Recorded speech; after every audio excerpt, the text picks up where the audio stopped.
sa textbook po natin ay makikita natin sa Romans 12:9. Romans 12:9. Sabi ko dyan, magmahalan kayo ng tapat. Iwasan niyo ang masama at laging gawin ang mabuti. Pagpalain ng Diyos sa kanyang mga salita. At hindi tayong lahat mag-aaral. Yan, sabi natin kanina, mahal natin ang Lord. Mahal niyo ba yung katabi niyo? Amen. Dapat, diba? O dapat pagmahalan daw tayo ng tapat. Love must be sincere. Yun ang dapat. Pagmamahal. Kasi nga po sa ngayon, ang daming relasyong sira. Diba? Sa mga kapitbahay niyo ba? Lahat po. Yung mga kapitbahay niyo, mga buo ba yung mga pamilya? Maraming ang sira yung family. Maaari hindi nyo naririnig, hindi nyo alam, pero hindi sila nagkakasundo dito. Meron yung iba, pag mag-asawa, o alam ba ninyo kung meron nangangalo niya? Hindi naman. Diba? Pag nagsawa sa asawa, maghahanap ng iba. O di po ba? Kaya sila po yung ano. Yung, kahit mga anak iba kung minsan pag hindi nila nakukuha sa magulang nila yung gusto nila, naghahanap sila ng ibang tao na sa palagay nila ang nagmamahal sa kanila. Kaya ang dami rin mga unwed mother, mga bata pa, di ba? Kasi hindi nila makuha sa family nila, mahanap sila. Kayo, minsan, boyfriend, girlfriend, ang nakukuha. Kaya marami mo sila na family.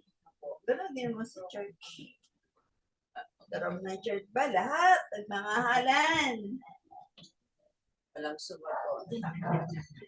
Be sure. Mas marami ang magkakagalit pa yata. Ay, grabe. Ano ba yun? Dapat, kaya tayo tinuturuan ng Lord, diba? Yun palang, magmahalan daw tayo ng tapat. Doon pa lang sa magmahalan, wala na. Yung tapat pa. Ano na yun? Dito pa. So, yun po. Bakit nga nangyayari yun? Kasi sabi nga ng time natin, love must be sincere. Dapat pag nagmamahalan, tapat. Kung tapat kayo nagmamahalan, hindi masisira yung family. Brother Henry, di ba? Ganun po, o di ba? O, tingnan niyo sila. Ganun po, yung mga nandito, si Brother Archie, si Brother, di ba? Ay, medyo. Marami po, Brother Rick. Dapat ganun po yung family talaga. So, kahit may mga tampuhan, yung love, nananatili. Hindi yung maghahanap ng ibang love. Nakukuha niyo po ba yung pinag-uusapan natin? Hindi naman mawawala yung pagtatalo Kasi nga, hindi naman talaga, yung magkapatid na nga, nag-aaway pa. Isang pinanggaligan lang yan, nag-aaway pa. Yung pa yung magkasawa na pagkaiba kayo talaga ng culture, tradition, kinalakihan, di ba? Given naman po yun. Kaya lang nga po, kaya nangyayari yun, dahil nga po sa wala talaga yung sincerity sa kanila. Hindi nananatili yung love. Ang masakit na, o yung kasama mo mismo. Yun yung masakit doon diba? O yung kasama mo mismo, hindi pala ikaw yung love niya. Get you po yun? Di ba? Ang sakit nun. Wala ka kamalay-malay na meron siyang love na iba. Sakit nun, di ba? Walang genuine love, walang respect, walang care. Ikaw yung kasama, iba yung nasa isip. O, di ba? Tayo ba yun? Unfair. Tatanungin ko, tayo ba yun? Hindi po. Ilan lang yung sumasagot ng hindi makasagot lahat ng hindi Baka meron dyan, tinatamaan. Bato-bato sa langit ang tamaan. Magbago na. Yan, maging mga nasa online, kung tinatamaan ko, hindi ko po alam magbago po tayo. Kung tayo ay tinatamaan, kaya nga tinuturo sa atin, di po ba? Para magbago po tayo. Kasi nga, di ba may kasabihang, madaling maging tao, Mahirap ang pagkatao. very good. Diba? Daming tao, pero yung pagkatao, hindi tao. Kaya kung minsan, di ba, sasabihin, hayop ka talaga! Animal ka talaga! O, di ba, may mga ganun tayo naririnig. Kasi nga, hindi nagpapakatao, kaya nasasabihan ko ng ganun. Marami ang hipokrita, mapagkunwari, mapagpaimbabaw. Ayan po. Paano natin malalaman sa kilos, sa pananalita? Ano po, dahil wala naman po talagang maitatago o maililihim kahit kailan.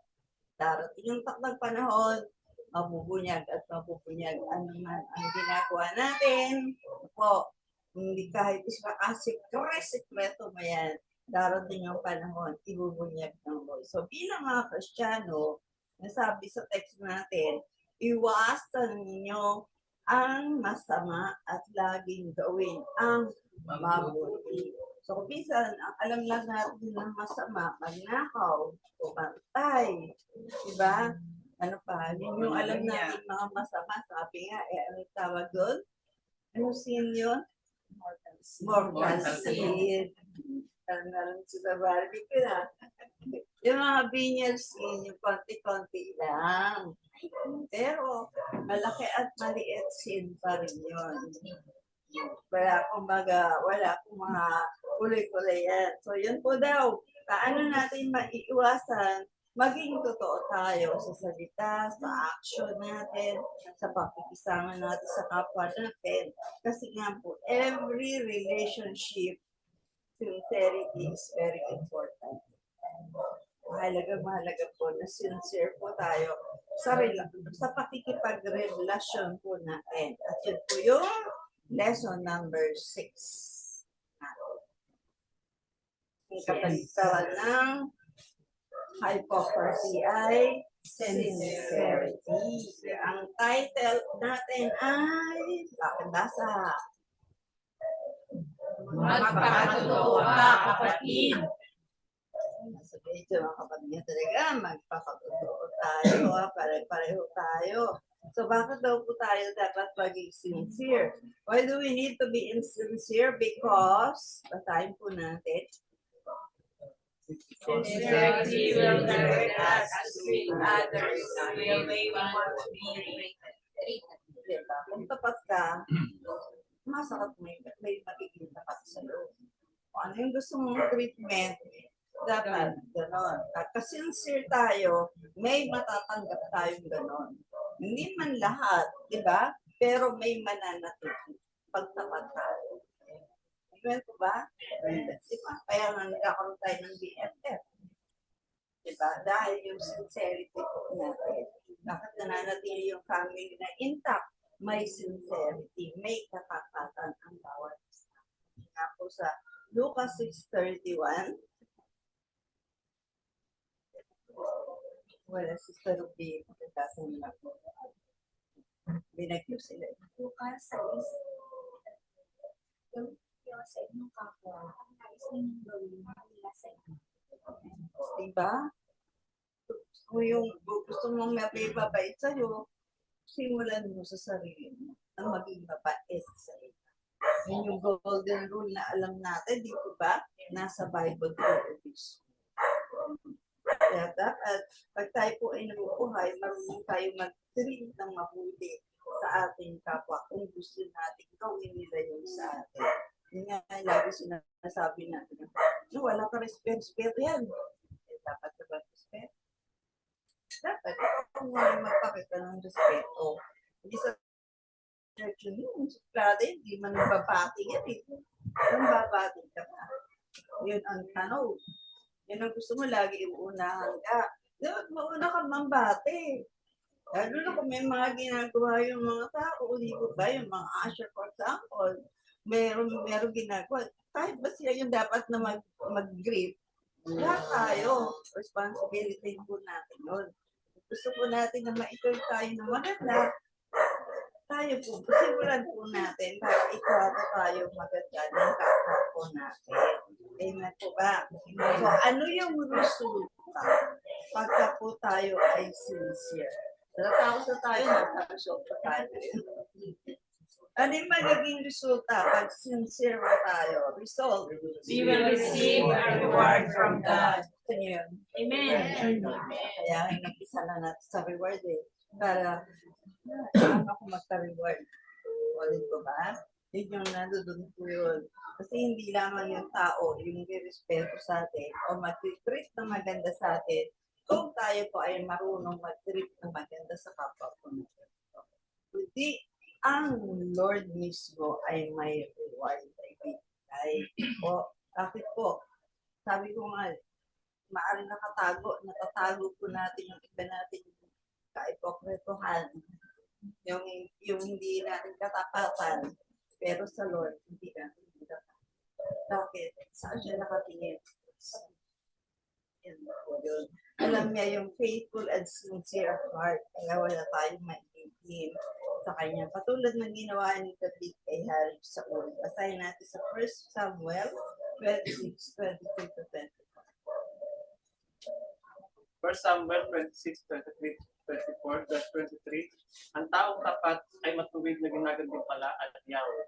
Sa araw na ito, niloob niyang nahulog kayo sa aking mga kamay, ngunit hindi po maaari pagbuhatan ng kamay ang bari, haring pinili ng Yahweh. Verse 24, Pinahalagahan ko ngayon ng inyong buhay at naway ganun din ang buhay sa aking buhay. Naway iligtas niya ako sa lahat ng pagkakas. Amen. Sabi sa English, the Lord rewards everyone for their righteousness and faithfulness. Yun po, talaga nire-reward talaga ng Panginoon. Pag tayo po ay righteous, pag tayo po ay faithful, na po, pag talagang tapat po tayo, ang Lord ang nag-reward po sa atin. Sabi ni David, the Lord delivered you into my hands today. Talagang pinakita na hinahabol niya kasi hinahanap kasi ni Haring Saul si David para patayin. So, nakita na ni David na hindi ko lang kamalay-malay si Haring Saul. So, pwede niya patayin, pero hindi niya ginawa. Nandun yung katapatan kasi sa ito ka. Sabi, deliver ka na ng Lord mismo sa akin, pwede na kitang patayin. But I would not lay a hand on the Lord's anointed. Andun yung pagkilala niya na anointed one niya eh. Kaya yun po yung ingatan natin. Do not touch the anointed one. Kahit po sabihin ko, kaya papatayin na siya, pero hindi niya po hindi niya ginawa, hindi niya itinuloy, hindi niya ginawa or gagantihan, hindi po kinikilala niya yung anointed one. Tinawag mo po dyan, pinili ng Diyos yun. O dapat ganun din po tayo. Galang po natin yung mga anointed one ng Panginoon. Kasi tayo rin naman yung mananagot. Hindi po ba? Sabi, as surely as I value your life today, so may the Lord value my life and deliver me from all trouble. So alam ni David yun. Pag binalyo ko yung buhay mo, babalyo ng Lord ang buhay ko. Ano ibig sabihin? Kung pinahalagahan niya yung buhay ni Saul kaya niya hindi pinatay. Una-una, anointed one. Pangalawa, pinahalagahan niya yung buhay. Kasi nga, hari yun biyenan niya yun Kaya pinahalagahan niya yung buhay. Minsan, di ba, mga tao ngayon wala nang pahalaga sa buhay. Kung makapatay, kung makapanakit, di ba? Samantala, kung minsan wala nang ginagawa sa kanilang masama. Di ba? Pero ito si Haring David, talagang alam niyang papatay siya. Talagang hindi nagkakanap siya. Pero hindi niya po ginawa. At yun po yung hindi naliligid sa Panginoon. Yun ang nakikita lahat ng Panginoon. Yung pagpapahalaga ni David sa buhay ni Haring Saul. Kaya, anong reward na nakuha niya? Sabi sa Gawa 13:22. Gawa 13 verse 22. At nang siya'y alisin ng Diyos, si David naman ang pinili ng Diyos upang maghari sa kanila. Sinabi ng Diyos tungkol sa kanya, si David na anak ni Jesus, GC, ay isang lalaking mula sa aking puso. Siya ay handang sumunod sa lahat ng inuutos ko. Amen. Amen. Opo, di ba? Alam ng Lord yung balak mo sa uli, napatayin si David Anong ginawa ng Lord? Inalis siya sa pagiging mare. So, ang pinalit, si David mismo. And he became the man after God's own heart. Kilala ng Lord tayo Alam niya kung sino yung sumusunod talaga sa kanya. Kahit anong ipagawa mo, hindi siya, why me? Bakit ako? Kaya, di ba, pag inutusan mo, kaya bakit ako? So, yun, dapat yun. Diba? Yun po yun. Alam na alam ng Panginoon. Pero dahil nga nandun yung pusong matapat ni Haring David, hindi niya ginawa kung ano man yung dapat gawin. Kung iba yun, talagang papatayin niya na yun. Pero siya hindi po. Yun po.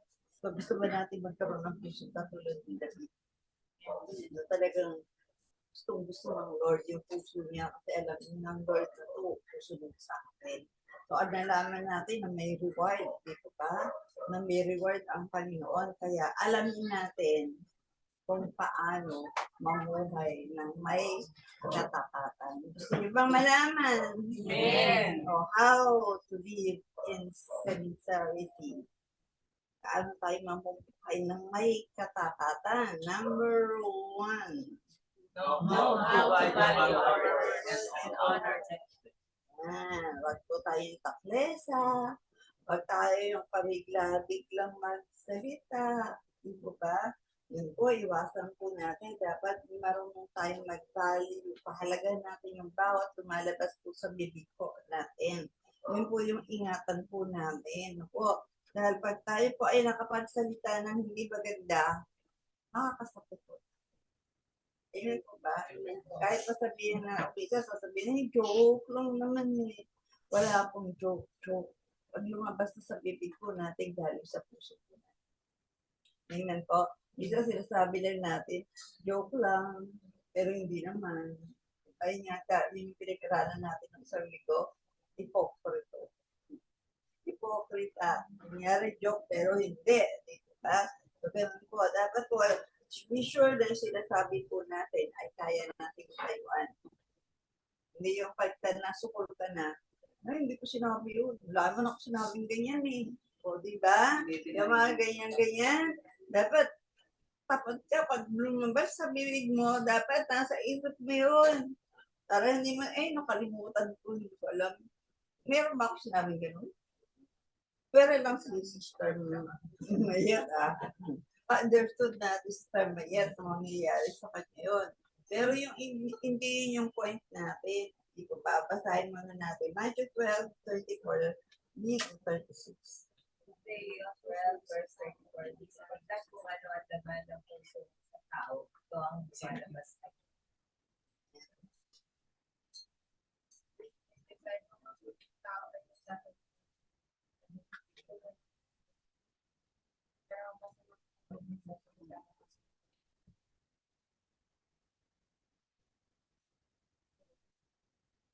Verse 36. Iiyak ko sa inyo na sa araw ng pag-uupong, mananagot ang bawat isa sa mga walang kwentang salita. Kaya po sabi natin, pag-ingat tayo, pahalagahan po natin, value natin kung ano yung lumalabas sa bibig natin. Kasi po, pananagutan po natin ang bawat lumalabas sa bibig. Sabi ko, kung maganda yung lumalabas sa bibig natin, ibig sabihin, maganda yung puso natin. Ibig yung laman maganda. Doon nakikita po na kung tayo po ay may babuting puso. Pag makita na lumalabas po sa atin. Kaya isipin po muna natin mabuti bago natin sabihin. Bago tayo lalo na pag nagagalit na tayo, di ba? Talaga hindi na nag-iisip yan kung ano doon lumalabas sa bibig. Kaya dapat yung anger natin, napipigilan natin para wala pong lalabas na hindi maganda sa bibig po natin. Yun po yung iwasan natin na magsinungaling or mag-deny. Na pag sinabi ko, hindi ko yan sinabi, wala akong sinabing ganyan. Sabi sa Efeso 4:25. Efeso 4:25. Dahil dito itataktak Mamaya ka pa. 25 po. Kaya pala natin 15 po kayo. At lesson 425, dahil dito is itakwil na natin ang pagsisinungaling at tayong lahat ay magsabi dito. Sapagkat tayo bahagi ng Diyos. Di ba? Isang katawan ka lang eh. Magkakagalit pa ba tayo? Yung katawan ba na inaaway yung kanyang inaaway yung mukha niya, sasampal-sampalin ba niya yan? Di ba? Hindi naman. So, yun po, kailangan po tayo po. Huwag tayong magsinungaling sa bawat isa. Ano na yung konting bagay lang, yung talagang ugalian ang pagsinungaling. At yun po yung iwasan po natin. Pero man tayo ngayon, yun po yung iwasan po. Dahil bahagi po tayo ng katawan dapat, maging tapat po tayo sa isa't isa, sabi sa Matthew 12:37. At talagang 12, sapagkat lumabatay sa mga salita mo kung Ayan po. Kita po natin yun. So, talagang pagharap natin sa Lord, kung ano yung mga pinagsasabi natin, kung masama, yan, pwede parusa. Nasa Bible po yan, ha? Binabasa po natin. Kaya mag-take note kayo para pagdating nyo sa bahay, meron nga ba talaga ito? Nandito nga ba talaga ito sa Bible na ito? Ayun po. Ito ba? Yan po. Batay daw po sa salita natin kung paparusahan tayo o hindi.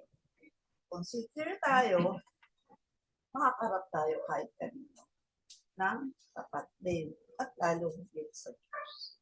Na pagharap natin, wala tayong dapat ikahiya. Bakit? Naging tapat tayo. Amen po ba? Di ba kung nagsisinungaling ka, nakakaya? Naranasan po ba natin pag nagsinungaling tayo, nakakaya ang marap po sa taong pinagsinungalingan natin? Kasi alam natin, niloko natin siya eh. Di ba ba? Kung talagang may sincerity tayo, kung minsan talaga dumadating din tayo sa pagkakataong nakakapag-sinungaling tayo, di ba ba? Pero nakakaya sa mga tao. Kaya yun po yung iiwasan. Kaya yun yung tinuturo sa atin na iwasan po na. Dahil tayo din ngayon nagsasuffer, tayo yung mapapahiya. Tayo yung hindi na makakalapit kumisan sa tao na yun. Di ba ba? Kaya yun po yung iwasan natin. And number 2, ano pa daw po? Avoid compromising. Yan. So, compromise po natin. In any situation daw, avoid compromising. So, yung paniniwala po natin po, especially po yung faith po natin. Huwag po tayong makipag-compromise po na para lang tayo maka-in sa kanilang mga ginagawa o compromise natin yung faith natin. Diba? Katulad ng sin-example ko ng isang linggo, diba? Pagka mayroong nag-iinuman dyan, pag tinawag ka na, o upo ka na rin na, makikitagay-tagay, pero pag may nakakita ka, patiran, hindi ako umiinom, nakaupo lang ako dito. Compromising po yun, kasi nakikiisa tayo sa kanila talaga. Pwede naman tayo makihalubilo, pero pagdating sa mali, hindi tayo makikisa. Amen po ba? Hindi po yun. Kung para lang tayo ma-feel accepted, para ma-in ka, lalo na mga kabataan, may mga damit, ganito ang mga damit nila, di ba? Kaya tayo, hindi pwede yung mga kung ano-ano yung suot natin na shorts talaga. Hindi pwede talaga yun. Dito ang mga shorts talaga. Short lang po, pwede. Pero yung short, hindi po pwede yun. Kasi kalabas-labas yung mga kung ano ng mga labas dyan. Meron ba sa mga kabataan? Lalabas kayong gano'n? O, para maging may mga kabarkada ninyo, gano'n, para tanggapin ka, sabihin mo sila. Makikisama ka sa kanila kasi for example, may party. O, diba? Pupunta ka, sasama ko, ano yung lotion yung damit mo, no? Diba? O, di manang na manang yung damit mo. Pagdating mo doon, pagtatawa na ka, pero sa susunod, papakita mo na rin. Ay, ganito rin pa. Kaya ko rin yan. Yan ang sumisira. Amen po ba? So, yun po, huwag po tayong gano'n. Kahit daw saan sitwasyon, kahit anong sitwasyon, kailangan po huwag tayong makipag-compromise. Sabi sa Proverbs 11:3, Proverbs 11:3, the integrity of the upright guides them, but the unfaithful are destroyed by their duplicity. ayan, duplicity, di ba? Pinag-aralan natin yung nakaraan po yun, nadi-destroy na po. Sabi, sa Tagalog, ang katapatan ng mga matuwid ang pumapatnubay sa kanila. Pero, ngunit, ang galikuan ng mga taksil ang sa kanila ay sumisira. Ito po, hindi gagawa po pag tayo daw po ay taksil na po. Yun po yung sisira sa atin. Hindi nasisira po natin yung image ng Diyos sa atin. Pag nakikipag-compromise po tayo, o nakikisa tayo sa sanlibutan, nasisira ang Diyos. Ako niyo po yun. Di ba, image tayo ng Diyos. So, dapat, ano nakikita sa atin? Panginoon. Yung ugali ng Panginoon. Yun ang dapat nakikita po sa atin. Huwag daw po tayo, di ba? Huwag natin yung tayo maging doble cara or ano yung prutas? Malibing. Ano yung hayop? Yang. Huwag daw tayo. Wala dito ng isang liko. Ano pa yung balimbing? Kahit ano yung ko, pare-pareho yun. Anong side niya, pare-pareho. Ano naman yung unyango? Pag kumapit sa green, magiging green. Pag kumapit sa red, magiging red. Yan ang hayop na yun. So, ganun tayo. Pag compromising tayo. Pag kumapit ka sa Kristiyano, Kristiyano ka. Pag kumapit ka sa sanlibutan ka. O, yun ang unyango. Kahit saan pwede. Hindi po pwede ang Kristiyano sa kahit saan. Sabi nga po, Frederick na, ikaw na, Efeso 4.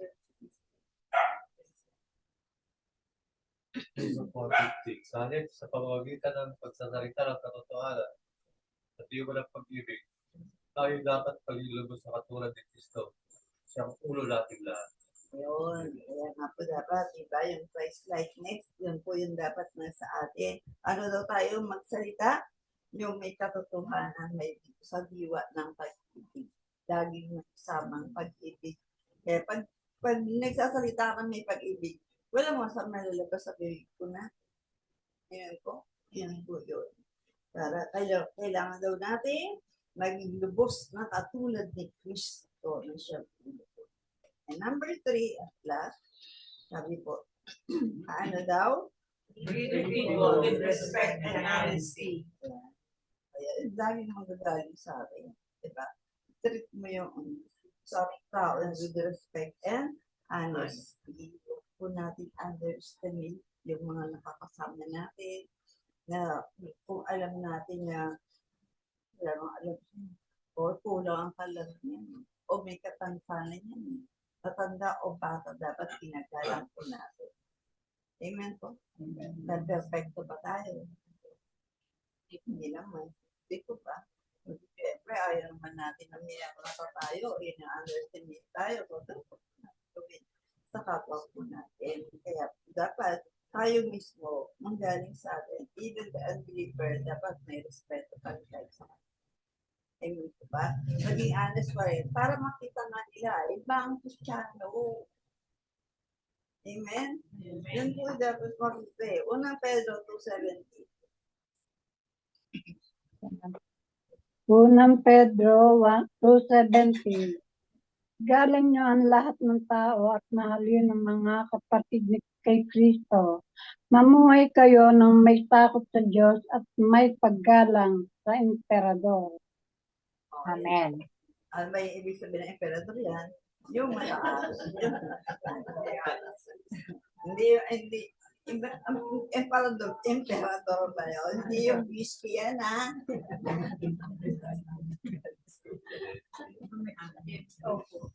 Yan po yung mga pinuno, ang ibig sabihin. Kung sino yung namumuno? O, for example, sa bahay, sino ang pinuno? Tatay, di nanay. Sa church. Pastor. O, ganon. Sa bansa. Presidente. O, yan. Yun po yun. Yung sinasabi na ay igalang. Pero ang importante yung una, igalang nyo ang lahat ng tao. So, wala tayong ina-underestimate. Wala tayong minamata-mata. Di po ba? Mahalin daw po natin ang mga kapatid kay Kristo. Lalo na ang kapatiran. Di ba kaya yung intro natin eh, maraming magkakagalit ng magkakapatiran. Di po ba? Dapat, pero paano? Mamuhay kayo ng may takot sa Diyos. Yun ang importante doon. Mamuhay ng may takot sa Diyos. Natatakot kung gumawa ng mali. Pag may takot po tayo sa Diyos. Amen po ba? Amen. Ngayon, kahit sino yung kausap natin, treat them with respect and honesty. Ayan po. At kapag nagkamali o nagkasala doon, judge din. Hindi po tayo mga judge. Hindi yung maraming mahilig mag-judge. Di po ba? O dapat hindi po kasi yan ang perfecto sa atin. At kung tayo nagkakamali, tayo nagkakasala pa rin. Kaya, huwag po tayo maging judgmental. 187B. 187. Sino man sa inyo na walang kasalanan, siyang maunang. O, diba? Meron po ba? For example, ako, kaya niyo ba akong batiin? Ganun lang. Diba? Ganun din naman sa iba. Hindi natin kayang batuin. Bakit? Pare-pareho lang naman po tayo eh. Kaya po, maging totoo tayo sa harapan man o sa likuran. Ayan ang mahirap. Pag sa harapan, pwedeng maging totoo. Pero pag sa likod na, wala na. Hypocrite na. Hindi na wala yung sincerity. Hindi na hypocrite. So, our respect, lalo na po sabi ko nga kanina, sa pastor, sa elders, sa leaders, sa workers, sa members. Lahat po tayo. Dapat nandun yung sincerity natin, yung love natin, yung respect natin, yung honesty natin with one another. Sarap talaga. Diba? Ang sarap po kaya na pag nagkita-kita sa church, diba? Wala yung mga nakakalungkot kasi diba nakaupo kami doon mga kahit gano'n lang naman kami, okay. Wala lang, parang mga pumapasok sa City Hall. Di ba? Dire-diretso mga pumapasok sa City Hall. Kasi naman sila kilala talaga doon eh. Pero sa church, kaya kilala po natin yung mga nasa church. Amen po? Amen. Tapos sa awit 86:11, Sir Zardy, nandiyan ba? Awit 86, awit chapter 86, verse 11, ang kalooban mo ituro sa akin, at tapat ang puso ko na ito'y turuan maglingkod ng buong tayo. Yan. Lagi natin ipag-pray yun. Hindi basta-basta na lang na maglingkod tayo ng pag-ganun lang. Wala lang. Dito pa. Lagi natin pinag-pray na turuan tayo ng Lord. Magkitaing din talaga. Yung malulugod natin siya, dapat ganun po. Pag tayo po ay naglilingkod sa Panginoon. Yung basta-basta na lang. Bakit sa pagtuturo. Pwede basta-basta lang. What? May note naman eh. Okay naman yan. Ito naman tapos tayo. Ano naman yung tinuro? Kaya po. Kahit sa faces. Di ba? Walis. Okay. Hindi po pwede. So, Lord tayo naglilingkod. Amen? Amen. Okay. Din naman ang mga members. Hindi tayo basta-basta lang tayo come in and come out. Go out. Go. Dapat meron din po tayong nagagawa. Amen po ba? Anong magagawa? Nagdali ng kaluluwa. Ito po ang magagawa natin. So, wala na po. Meron tayong isang lahat ng salamat sa Lord. Meron tayong bago. Meron tayong dadala. Yun po yung pag-pray po natin palagi. Yun palagi. magkaroon tayo ng puso tapat sa Panginoon. Ng puso tapat na lilingkod. Charity is not just about our outward action, but reflects the authenticity of the heart. At kung lumalabas po, ano nasa puso natin, lumalabas po yan. Hindi pwede yung napukunwari lang tayo. Makikita pa rin naman yan eh. Pero yung iba, ang galing magkunwari. Di ba? Alam mo, totoo. Kaya nga may mga nai-scam eh. May mga naluloko eh. Kasi ang galing nila magpanggap eh. Di ba? Sino yun? Sino yung katulad niya? Pinakilala natin ang nakaraan linggo. Ito po yung the angel of light daw eh. Ito bang angel of light? Darkness yun. Diba? Nakakala nakapagpanggap siya as an angel of light. And may mga taong ganun pa rin po. Kaya yun po yung ingatan po natin. Po, kaya mag-strive po tayo sa buhay natin na maging sincere po tayo. Lagi natin pong tandaan ang Diyos, ang gusto niya po, Panginoon, yung binavalue ng Diyos, yung mga matatakot. Yun po ang binavalue ng Diyos. Yung humble, yung genuine, yun ang gusto ng Lord. Sabi sa Micah or Micah 6:8,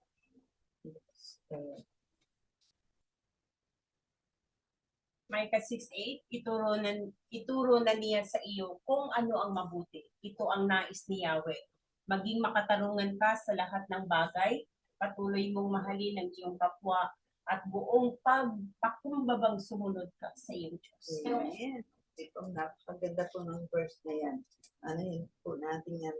Memorize po natin. Kasi magiging guide po natin yan eh. Prayer po yan eh, diba? Itinuro na daw sa atin. Ayun yan, itinuro na sa atin kung ano yung mabuti. Kaya ito yung yun yung, kung ano yung tinuro sa atin, kung ano yung pinag-aaralan natin, yun ang gusto ng Lord na gusto din po natin, na gawin daw po natin. Ano yun? Maging makatarungan sa lahat ng bagay. Hindi yun po ano yung gusto natin. Patuloy na mahalin ng kapwa at buong yung paano yung pagsunod. Buong pagpapasumunod. Sa Diyos. Kapag ginagawa natin yung mahalin ang Lord ng buong puso mo, kaluluwa mo, pag-isip, buong kalakasan, kaya natin mahalin kahit sino. Ito ba? Kasi sabi nga ng Lord eh, kung ako na hindi mo nakikita eh, paano mo ako mamahalin eh, hindi mo ako nakikita, samantala yung mga kapwa mo, hindi mo nakikita mo, hindi mo mamahal. Kaya po, kaya kung namamahal, kaya talagang kung mahal natin ang Lord, mamamahal din po natin yung ating kapwa na katulad ng ating sarili. Kaya yun po yung sikapin natin makagawa ng mabuti at maging tapat sa lahat. Tingnan po, katulad po sa atin ko, may mabuti, hindi lang talagang may ginagawa tayong charity, yung lumalabas sa bibig natin, dapat mabuti. Amen po. Dito po tayo magtapos sa Galatia 6:9 and 10. Ano po ang sabi dyan? Kaya huwag tayong magsawa sa paggawa ng mabuti. Pagdating ng taktang panahon, tayo ay aanin kung hindi tayo magsasawa. O, diba? May aanin po ba? Amen. Di ba may benefit kung gagawa ka ng mabuti? Di ba ba? Ba't kaya yung iba talaga gagawa pa ng masama kahit Kristiyano na? Ano aanihin mo doon pag ganun po? Verse 10, kaya nga sa lahat ng pagkakataon ay gumawa tayo ng mabuti sa lahat ng tao, lalo na sa mga kapatid natin sa pananampalataya. So, may pinipili ko ba ang Lord? At ang tao gusto ng Lord mahalin. Gawan po natin ang mabuti, lalo tigit ang dapat natin sa ingat po.